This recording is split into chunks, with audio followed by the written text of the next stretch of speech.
Have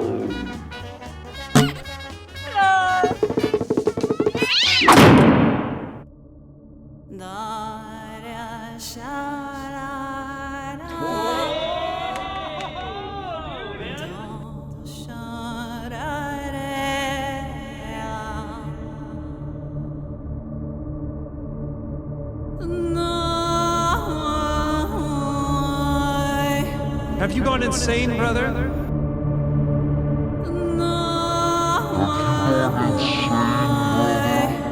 I'm still working on the video about the train derailments. It just keeps happening. It just keeps happening, and it's causing some delays. I want to be clear on something. One time I made a video defending Jared Leto's Joker. I'm not afraid to come at these issues from maybe a little bit of a different angle. And considering I have done videos in the past talking about the exploitation of artists, especially digital artists, by corporations, those artists being kind of treated as disposable, being sort of tossed away. It's not that I've never been good enough to land somewhere for the duration, it's that there never is a duration. I've been on the staff of 5 visual effects shops that were really well known, did amazing work, that all went bankrupt, most of them owing the artist money. I've taken to just living in hotels the past few years, find it's a lot simpler. When it comes to talking about AI art, you can kind of assume my general opinion on it. But while I was sick, I got very into the game Rimworld. Now, to be clear, mentally, I'm doing fine. But I ran into this interesting situation while I was playing the game where... Now, I think the usual thing in the game is you have like 4 or 5 people and you maybe grow it to like 7 or 8. In this little colony, you build it up and then they're just kind of in their little groups.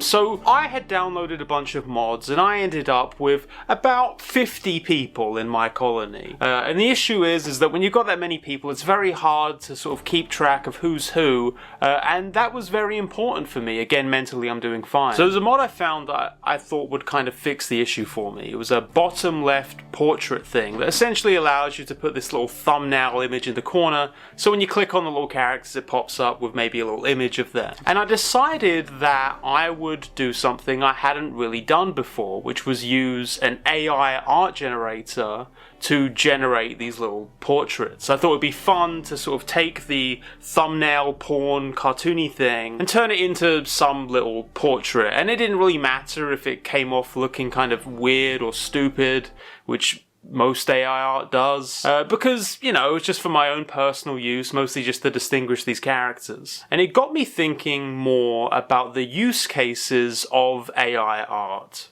Oh my god, he admitted it! Thank you to Factor75 for sponsoring this segment of the video. My life is an endless string of procrastination and executive dysfunction, and as such, I forget to go to the grocery store a lot, and then can't go because oops, I need to edit a video in the next 24 hours. If any of this makes sense to you, consider getting yourself a discounted box of Factor ready-made kits for a week of fast, convenient, and relatively healthy meals compared to the box of Cheez-Its you were going to have for lunch instead. No prep, no mess, and it's also perfect for gamers. Enjoy Southwest potato bowls, curries, and cacio pepe.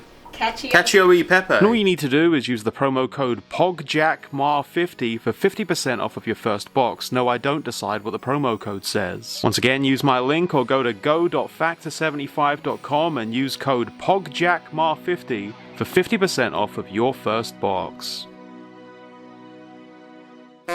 Now, I'm part of what might be called a kind of secret league. I don't want to get too much into the specifics of who we are or how often ContraPoints pays me, but essentially we go online and decide what right and wrong is. And lately we've been talking a lot about AI art. Is it exploitative?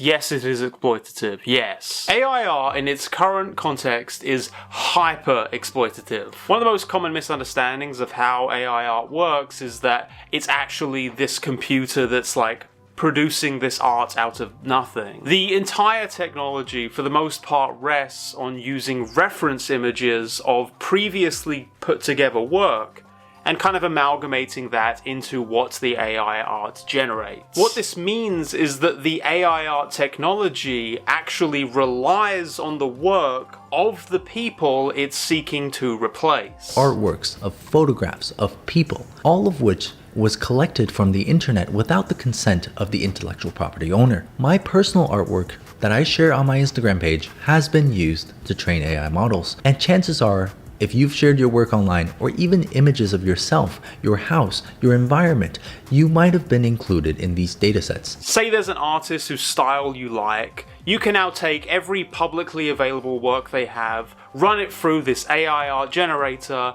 and then essentially make new things in that style without needing to commission or even credit that artist. It represents a significant shift in the power dynamics of artists. It means that in the future, artists might run into a situation where they're essentially in competition with themselves, as AI art improves in getting closer and closer to their style. Like, there's automation of industries. In this case, it's more like if you automated the industry by constructing machines that fed on the old workers. And it's definitely no surprise that over time we're seeing more and more lawsuits from artists whose work has been used for these exact purposes. And I will say, regardless of any conversations about like the utility or the inevitability of AI art technology, just ripping artists' work without even getting their consent to teach this technology that you're hoping to make money from is just unquestionably wrong. And it's pretty disgusting that these companies are using people's ignorance about how this technology actually functions to try to essentially get away with laundering the theft of art. As one spokesperson for Midjourney claimed, this was a misunderstanding of how the technology works.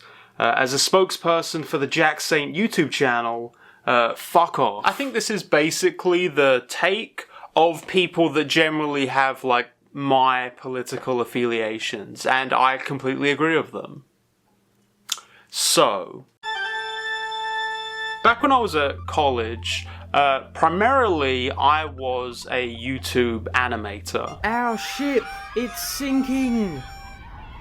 Whoa. I did those giant bomb animations that, you know, if you're just someone who doesn't regularly unsubscribe from channels and you subscribed to me like 7 years ago, you're probably a little bit confused right now. But in the end, I actually stopped doing these animations because I realized it was kind of completely soul draining to spend like weeks or even a month just to put together like a 3 or 4 minute animated short. So it was a few years ago now that I stumbled across this little known channel, I think at the time they had less than 100,000 subscribers, called Joel Haver. Huzzah!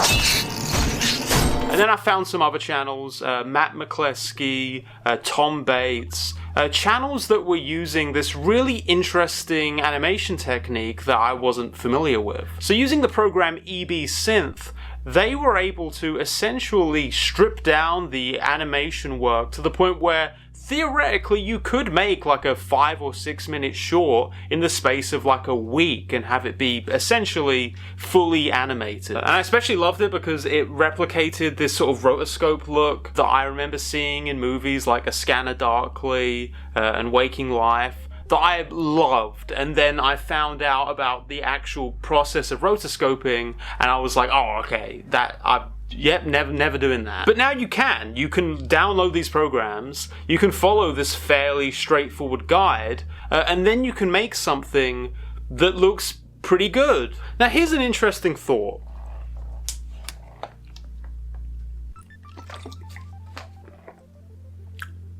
Is Joel Haver doing AI art? I mean, if you consider animation to be art, then yeah. He's for the most part removing the animator part of the process by making it so that he can produce his work by just putting together these keyframes and then letting the rest of the process essentially be automated. He didn't commission an animator to do those segments, and for obvious reasons that would be extremely expensive, especially when you're talking about something that could be like 8 or 9 minutes long. Animation takes a long time And if you want it to look good, it's going to be quite expensive. Or you just have to be ridiculously talented and then spend like a decade on it. I watched Mad God recently. Good film.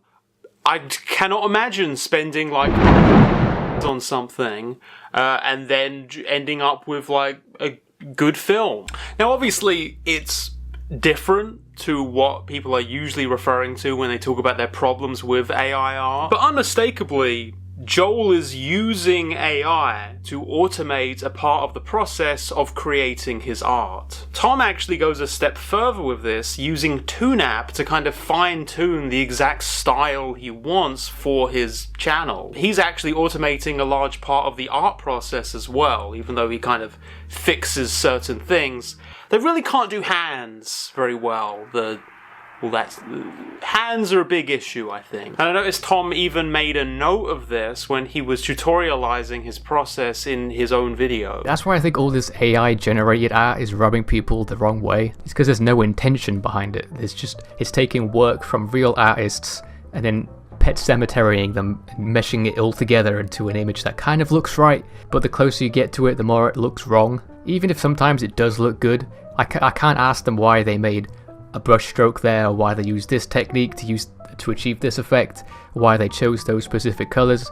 The only answer that they can give is, well, you see, I typed these 6 keywords in and f*** off. I think he's right. I think that the intention of his work is very clear in a way that really takes the sting out of a lot of the things that people would usually jump on when it comes to something that's like an AI-assisted product. Because in the case of the technology itself, there is a very grey area. Traditional artists shit all over digital artists for a long time using very similar arguments as far as the automation.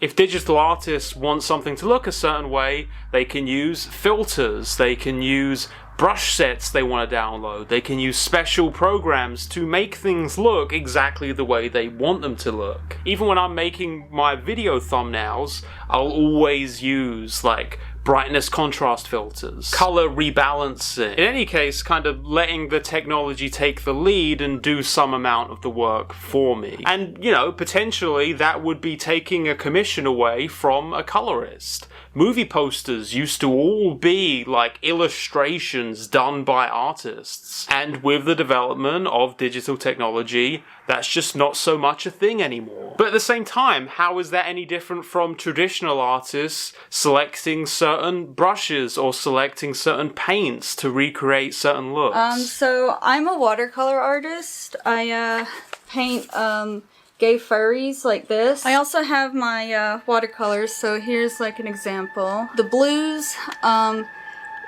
they're really vibrant, so you only have to use like a little bit. This is a Daniel Smith like yellow, azo yellow. Got watercolor brushes. This one I use more for gouache.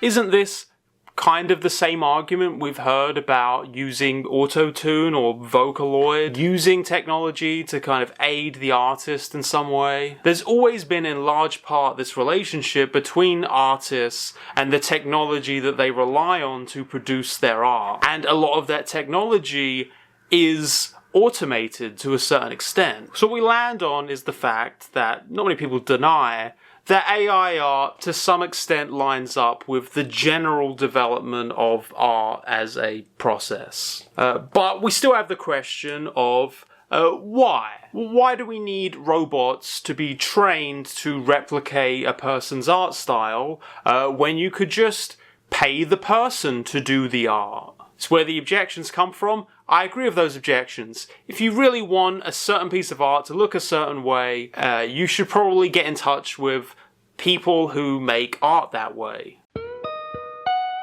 In my biggest brain moments, I have to kind of wonder something to myself.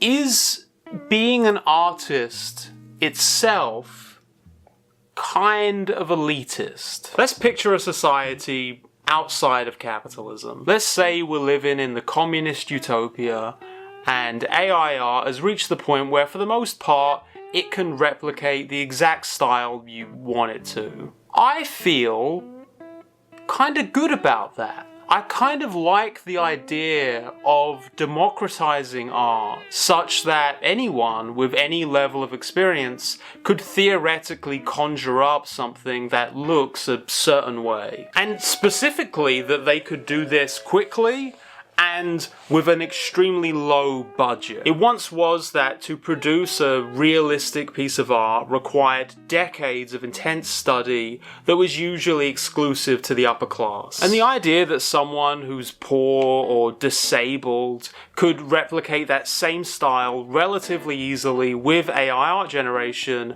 I think seems pretty cool. To eventually reach this point where people's creative minds can be fully liberated from the constraints of their own talents. Now, if we unimagine, we return to the real world where there is no way of doing this in a way that doesn't completely destroy art. Once again, it is a complete cannibalization of this entire medium, taking work away from the exact artists that this technology actually relies on to function. And that is where I kind of reached my take. Try as I might, I can't just shit on AI art and discard it offhand.